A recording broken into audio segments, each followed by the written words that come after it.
All right, welcome back, everybody. Ready for another deep dive? Always ready. Where are we headed today? Well, today we're taking a trip, virtually, of course, to the French Riviera. Ooh, sounds nice. Yeah, we'll be tuning into Radio Nissa's broadcast from December 16th, 2024. Radio Nissa. So we're getting a local perspective then. Exactly. And, I was just going through the news, and let me tell you, some of these stories are, well, let's just say they're not what you'd expect. Color me intrigued. What kind of surprises are we talking about? Well, for starters, there's a new development in that Perrier scandal from earlier this year, remember? Oh yeah, the contamination issue. I thought they had sorted that out. Well, that's what we all thought. But the Occitanie Health Agency just released another report, and it seems, well, those problems might not be totally gone yet. So what are they saying? More contamination? Yeah, they found fecal contamination in Perrier water. Ugh, that's not good. Not good at all. And this time, it's the water source from Verkes. Hang on, didn't Nestle claim they'd fixed that problem already? They did. That's what makes this new report, well, kind of a big deal. I mean, what does this even mean for Perrier now? I mean, their reputation's already taken a hit. It's definitely a blow. Consumers might start thinking twice about buying Perrier and, I don't know, maybe even bottled water in general. Right. It makes you wonder about the whole industry, doesn't it? Yeah. I mean, if it happened with Perrier, could it happen with other brands too? That's a good question. This could push for a lot more scrutiny on the entire bottled water industry. Yeah. Like, what are the regulations? Are they strong enough? Are other companies facing similar problems? And on a personal level, I think it prompts us to reconsider our own choices. Do we really need bottled water? Yeah, that's a good point. I mean, maybe there are better alternatives, safer, more sustainable. Absolutely. It's definitely something to think about. Okay, well, moving on from bubbly water, we have a story that's, well, it's much more serious. It's coming from the Indian Ocean, actually. What's going on? So, Cyclone Chido has hit the French island of Mayotte, and the situation there is, well, it's pretty dire. Mayotte. I'm not familiar with that one. It's a French overseas department, kind of like a territory.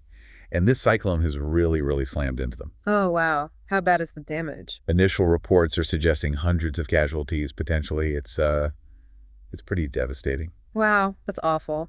It's always heartbreaking to see these island communities bear the brunt of these extreme weather events. It really does make you think about the vulnerability of these places. And one thing I found really interesting was the contrast in the media coverage. What do you mean? Well, in France, this is like the top story everywhere. But here in Italy, it's barely a blip on the radar. Huh. That is interesting. It kind of shows you how different regions can focus on different stories. Yeah.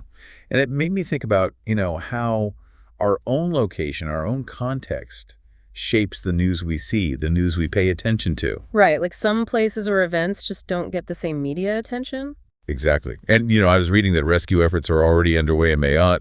They're sending airlifts from Reunion Island. Even government ministers are headed there. Well, that's good to hear. At least they're getting some support. Yeah. Hopefully things start to improve soon. Yeah. Okay. Shifting gears a bit from, cyclones and casualties to something a bit lighter, I guess, although it's still kind of unsettling when you think about it. All right, let's hear it. Okay, so get this. A plane taking off from Nice Airport had a run-in with, well, a flock of birds. A bird strike. That's pretty common, isn't it? It is. But this wasn't just one or two birds. We're talking about a whole flock of starlings. Apparently they just, I don't know, swarmed the plane during takeoff. Yikes. I mean, those can be really dangerous. Did the plane sustain any damage? No.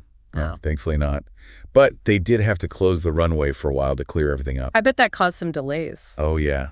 Significant delays, they said. Can you imagine? Can't imagine being on that plane. Well, I can't either. But, it does bring up the issue of wildlife management around airports. Right. They have to do what they can to minimize those risks. It's a tough balance, though, right? Okay. You want to protect the planes and the passengers, but you also don't want to harm the birds or, disrupt the whole ecosystem. For sure. It's about finding solutions that work for both sides. Okay, well, let's move from the skies down to the political arena.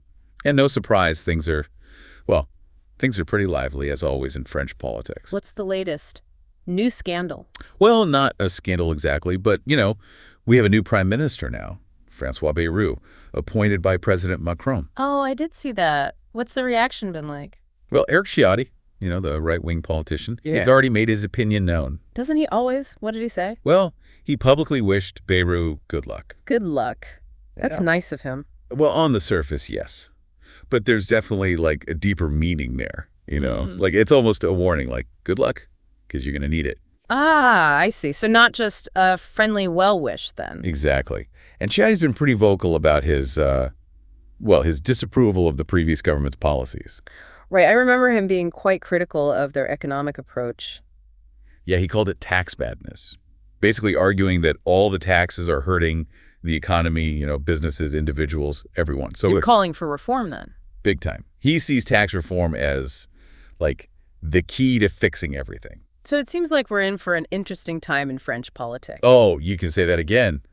Beirut's got to navigate a pretty tricky landscape, Ciotti and the right wing on one side, and then you've got the radical left who are, well, they're a wild card. They could pull a no-confidence vote at any moment if they don't like things. So, yeah, definitely a lot to handle. I don't know about you, but I'm already feeling a little overwhelmed with all this news.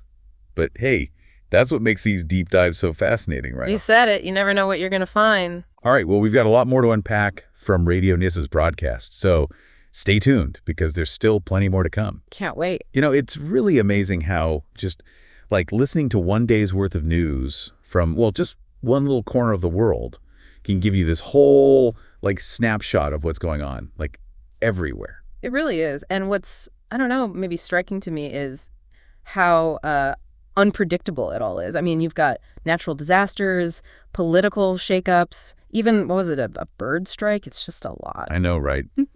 It makes you realize that no matter how much you think you've got things figured out, there's always something that can just, like, come out of nowhere and totally change the game. Definitely. And speaking of things that shake things up, it's hard not to feel a little, I don't know, uneasy about this whole Perrier thing. It's not just like one company making a mistake, It makes you wonder about, like, the whole bottled water industry. Absolutely. This could, like, totally erode people's trust in bottled water, make them question their choices, even impact the industry as a whole. Yeah. Maybe even lead to stricter rules, more testing, who knows? It's possible.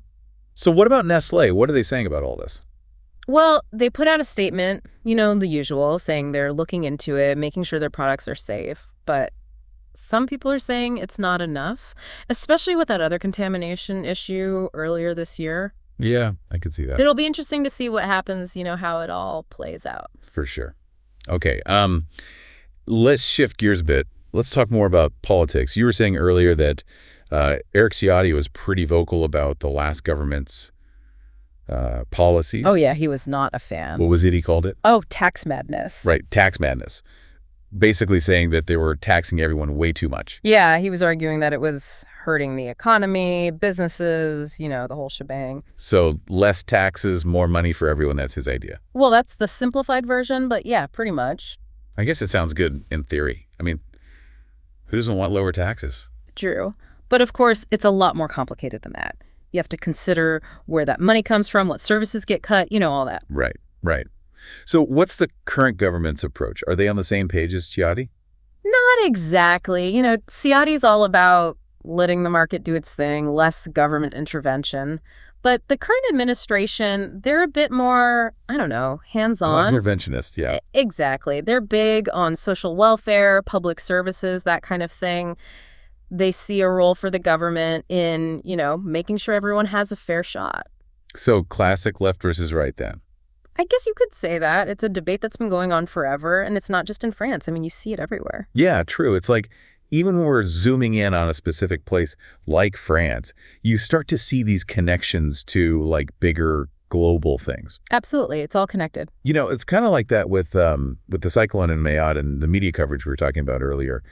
At first, it seems like, oh, French media is just focusing on a French territory, which makes sense. Yeah. But then you realize that it's also about, like, how information spreads, what stories get told, who gets to tell them. Right. There are so many things happening all the time, and we only get to see a tiny fraction of them. And it makes you wonder, like, what are we missing? What stories aren't being told? It's a good question. And it's a reminder that we should always be, trying to look beyond our own little bubble. Absolutely. Okay, so we were talking about the bird strike earlier. Right, the starlings. So I was thinking about it, and it's not just about, the immediate danger, like the plane getting hit. It's also about this bigger issue of like humans and nature and how we try to, I don't know, coexist. It's a tricky balance. I mean, we build airports, we fly planes, but that means encroaching on the habitats of, well, birds and all sorts of other creatures. And it's not just airports, right? It's everything. The products we buy, the energy we use, it all has an impact. Yeah, we tend to forget that we're part of this like giant ecosystem and our actions have consequences, even if we don't always see them.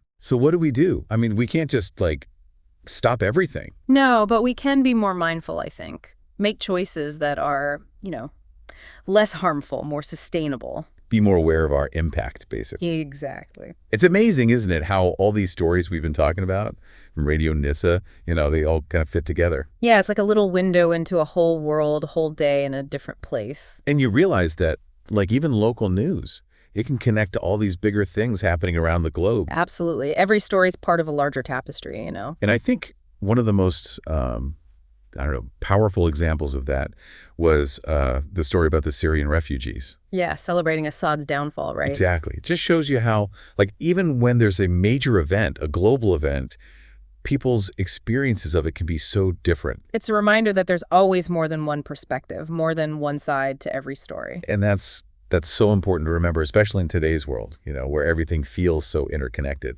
Yeah, we can't just stay in our own little bubbles. We have to try to understand different viewpoints, different realities. For sure. And then you have something like the Perrier scandal, which makes you think about, well, a lot of things, actually. Yeah, it's not just about contaminated water, is it? No, it's about, like, who's responsible? Who do we trust? And what happens when those systems break down? It's a reminder that even with all our technology, all our regulations, things can still go wrong.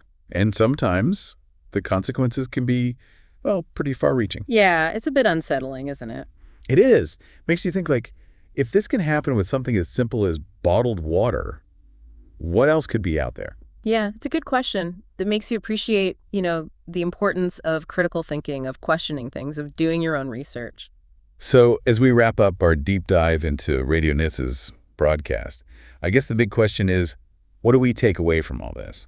Well, for me, it's about, I don't know, staying curious, staying informed. About the world, yeah. Exactly. About the world. Whether it's local news or global events, every story has something to teach us. And for our listeners who want to keep exploring, keep digging deeper, I definitely recommend checking out sources like Radio Nizza. It's a great way to get a different perspective, to see the world through different eyes. And as we've seen today, sometimes those different perspectives can be, they can be pretty eye-opening. They can challenge our assumptions, make us think about things in new ways. And ultimately, help us become more informed, more engaged citizens of the world. Absolutely. So that's it for our deep dive today. Thanks for joining us. Until next time, stay curious, stay informed, and remember that even the smallest stories can have a big impact. Well said. See you next time.